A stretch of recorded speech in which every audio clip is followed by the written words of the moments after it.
What's up, everybody? It's me, NCE. How's it going? Ooh, we don't want to go in there. Hope y'all are having an amazing Father's Day today. I know I certainly am. We also had a pretty good Saturday, I would say. I performed as Little Panther in a church, so that was pretty fun. Did a whole bunch of other stuff. And yeah, I'm having a pretty good weekend. And I thought to top it off, I would make part 3 of the smoke room. So last episode, what basically went down is, what was his name? I can't remember his name. But our friend basically betrayed us in the ruins, or the mines. And we had to find our way out in the dark after our lamp ran out. Gulp.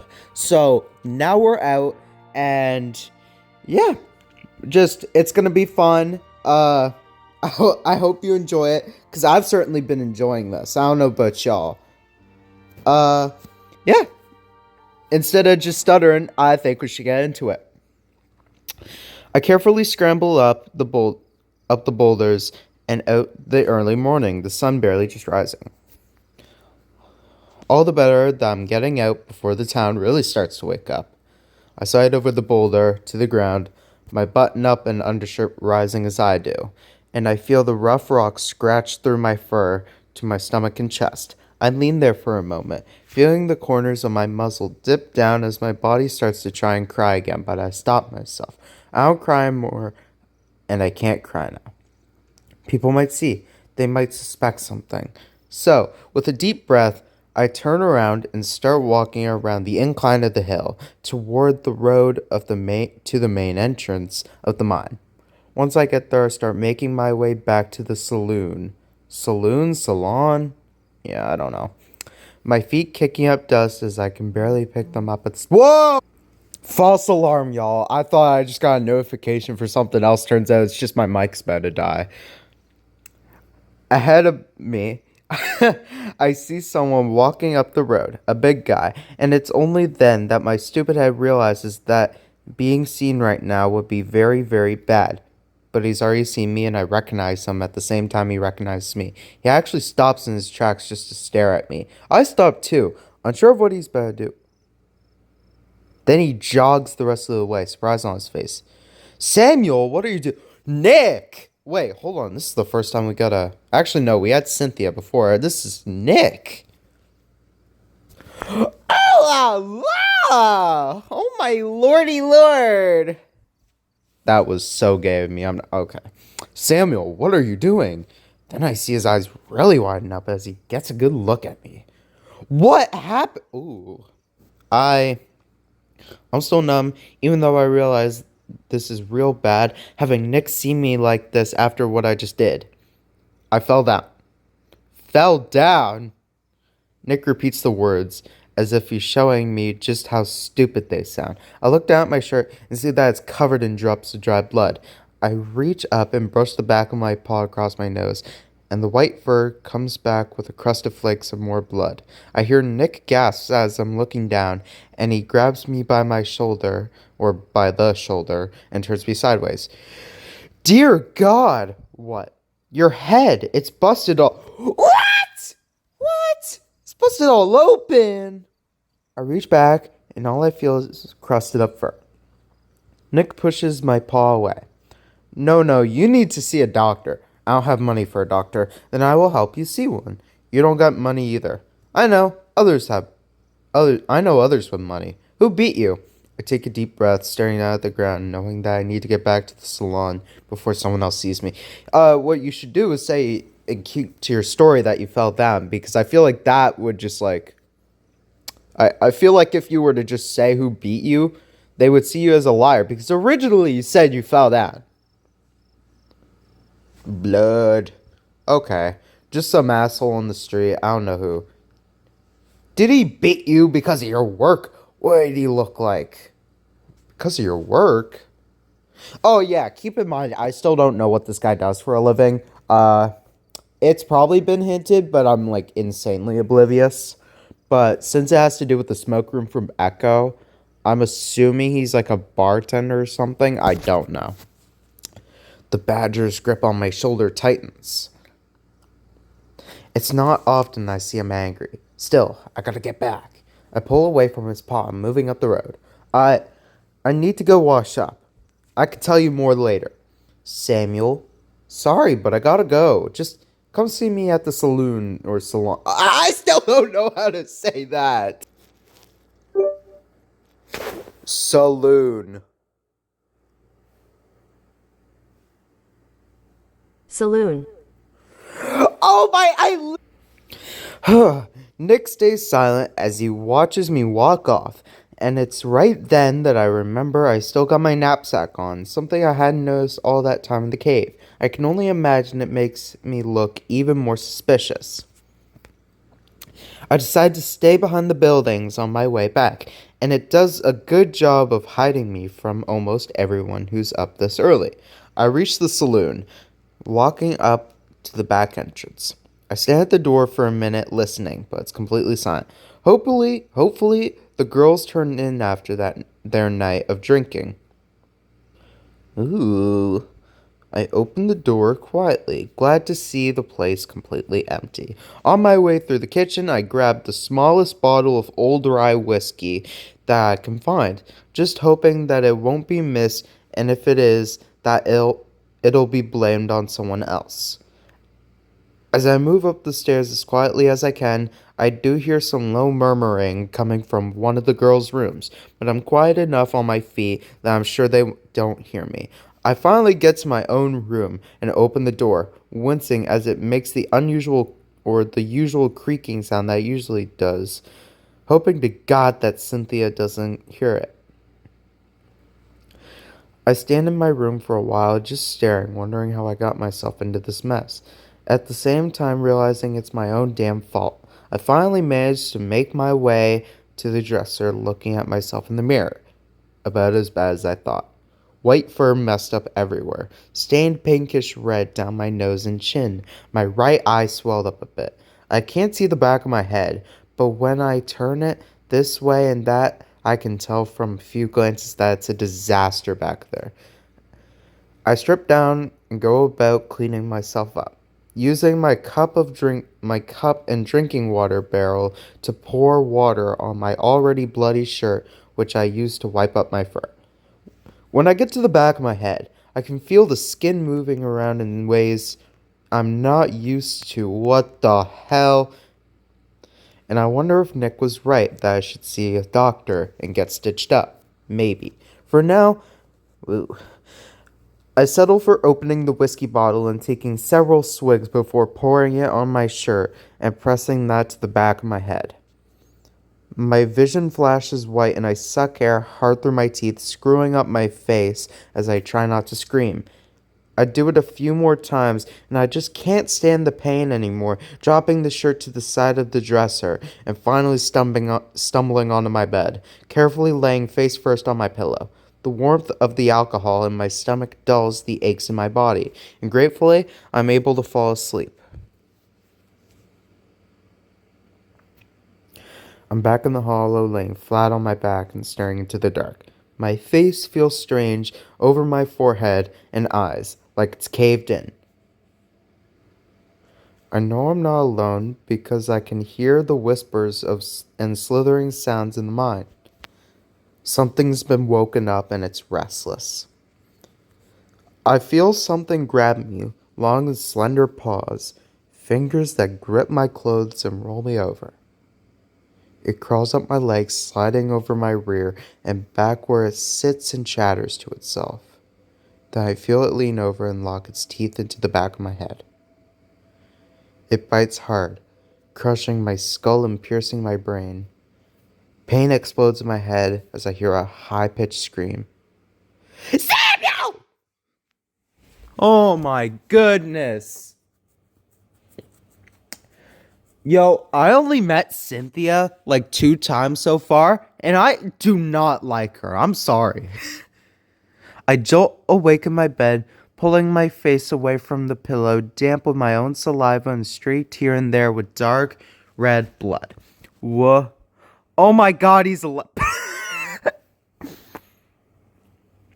I hear movement behind me and I look back at to see Cynthia standing there. Both paws to her mouth, the other girl showing up behind her to stare into my room. Sam, what happened? My head hurts way more than it did when I went to sleep, and I find myself just staring at them in confusion, vaguely embarrassed that I'm naked in front of all these females. Then I dry heave and alcohol and bile comes up to splatter on my window and onto the hardwood floor. This earns a few more screams from the girls before a much taller, older doe pushes through them. Madame Dora stands into the doorway for a moment, taking in the scene before she shoos the other girls away. I have just enough time to see Cynthia, her eyes filled with tears, before the door shuts on her. Who the fuck is this lady? Why does she look like that? Ew! Without any hesitation, yeah. The room spins for a minute, and I have to shut my eyes tight to keep myself from throwing up again. Oh, he threw up. Oh, that actually makes way more sense. The deer cups my face delicately, turning my head. Yep. Madame Dora. You should have come to me immediately, Sam. Oh, Clean Soul by Kevin MacLeod is playing again. Let's go. I don't know what to say, so I keep quiet. The older woman glances over at the dresser, seeing the whiskey bottle there. You know, it's also my job to keep you healthy. Whiskey isn't gonna fix something like this. Cynthia! The loud voice makes me flinch. Anything loud is making me flinch, actually. The door immediately cracks open and the fox pokes her muzzle through, making me realize that they're all probably just pressed to the door right now listening. Yes, madam? Stop that crying and get dressed. Run to Dr. Avery's. Tell him to come as soon as he can. Okay, so this woman is just as annoying as Cynthia, if not worse. Yes, madam. Cynthia disappears again while the madam looks over the rest of my naked body, checking for any other signs of injury. Woo. Before she looks back up at me. Who did this? My job is also to keep you safe. Be honest with me. I do not care who it is. Her soft brown eyes look into mine and I swallow. I was having a walk through the streets. A couple of men came up behind me and bashed my head. I didn't see them. She lets go, and I immediately look back down my lap, deciding to pull the corner of one of my sheets up so that I can at least cover myself up a little. You should never go out alone without telling anybody, Sam. You know this. I'm sorry. Well, you've suffered the consequences. Stay in this room until you see the doctor. You won't be working tonight. That should be punishment enough while you rest. Now put some trousers on, so. What does he work as? And how's this What? I'm so confused. Why can't he leave? I hate this woman. I hate her. With that, Madame Dora gets up to leave. Finally! Who's this? Okay, the doctor. Okay. 2 deep cuts with a good deal of bruising, according to him. He also mentions that it looks like I got hit with a heavy tool of some kind. No! Really? Shucks. I just sit there quietly, wincing every now and then as he draws the needle and thread through my skin. Is he stitching him with needle and Oh! Ew! Achy! Gross! Meanwhile, looking at the window, business is going on as usual. No shouts of murder, no crowds of people running for the mines. Instead, Echo seems not to have noticed a man named Jack going missing. Still, my stomach twists at the thought of what happened, and I'm still numb, both outside and inside. Maybe that little hollow is completely forgotten to the point that no one's been in there for years. If that's the case, then I might be able to make it out of this alright. But I'm not alright. I can feel it in my chest. I killed a man in that mine. That's bad enough, but something else happened there, and I don't know what it is. What do I do now? What I do now? No, I can't speak. Oh my goodness, I'm stuttering. I'm stuttering like Porky the Pig. What I do know is that it feels like it's clinging to me, still watching me.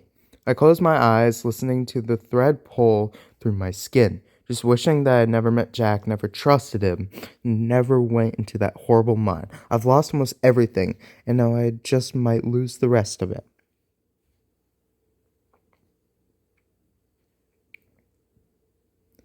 Whoa. Oh my goodness. So we got, alright, let's examine this. It looks like there's coins there, like on the side next to bags. The red, that's obviously blood. I feel like that's self-explanatory. Yeah, that is really interesting.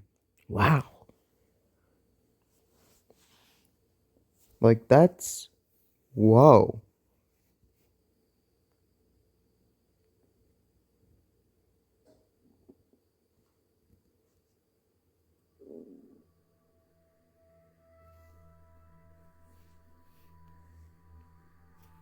My head still hurts when I wake up. Wow. No infections.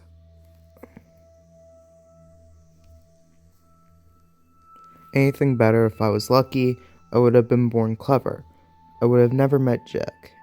Alright, so he's still obviously, I like what am I talking about? Obviously he's still mad about Jack and such. It happened literally the day before this. Like, what?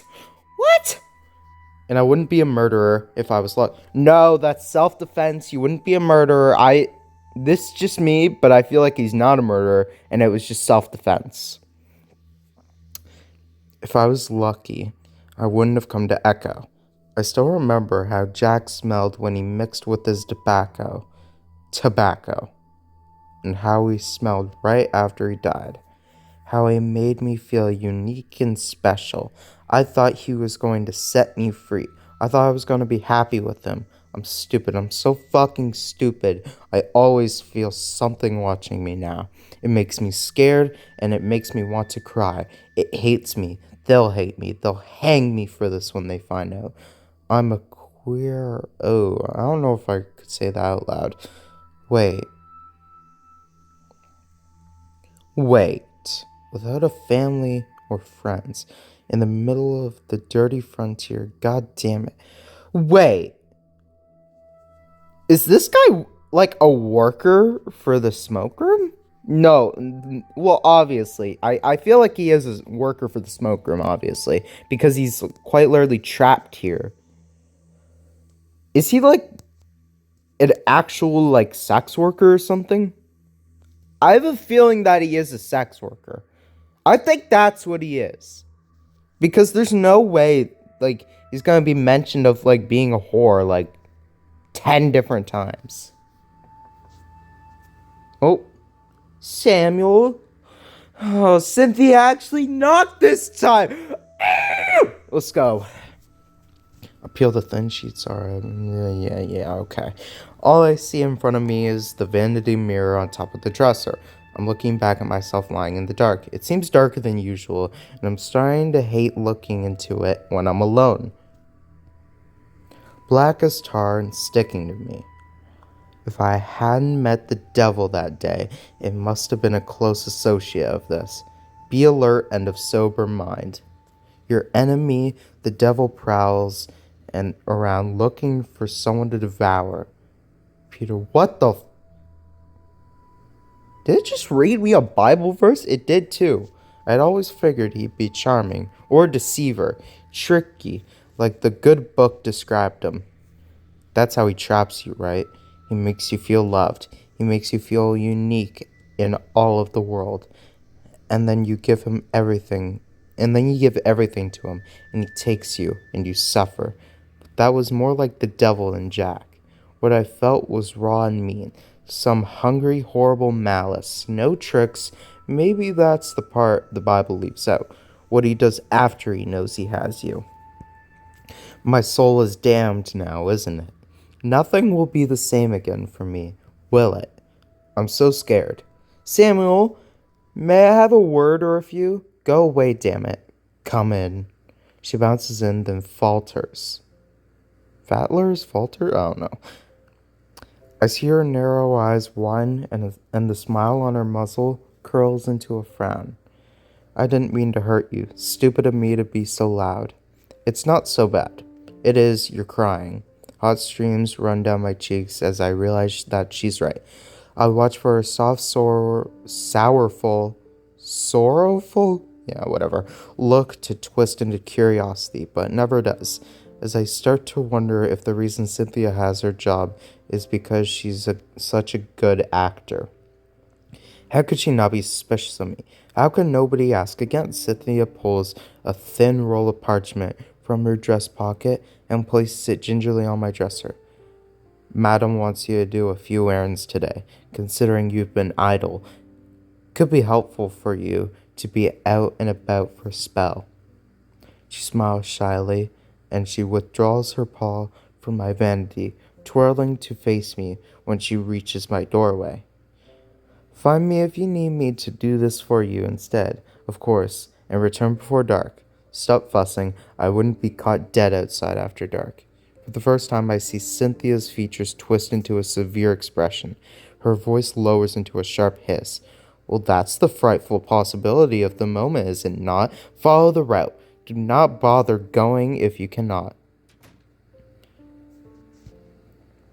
The parchment just reads, take the day off and mingle with some folks in the saloon.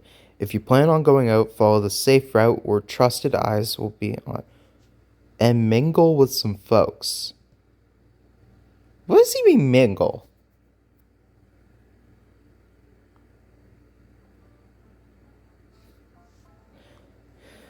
I'm going to end it here, just so we can have more content for the next week. I've been trying to upload, like, at least once a week or something like that, to that extent. I hope you enjoy this. I certainly am definitely enjoying it. This has been very, well, not very, like, too eventful, but it's definitely eventful. We met Nick, we met Madam, whatever. I'm just gonna call her Madam. And then we met Cynthia again. We're basically being, haunted and watched over. That's cute. Very cute. So yeah, I'm gonna dip now. Hope you enjoyed this. I certainly did enjoy this. And see you next time. Peace out.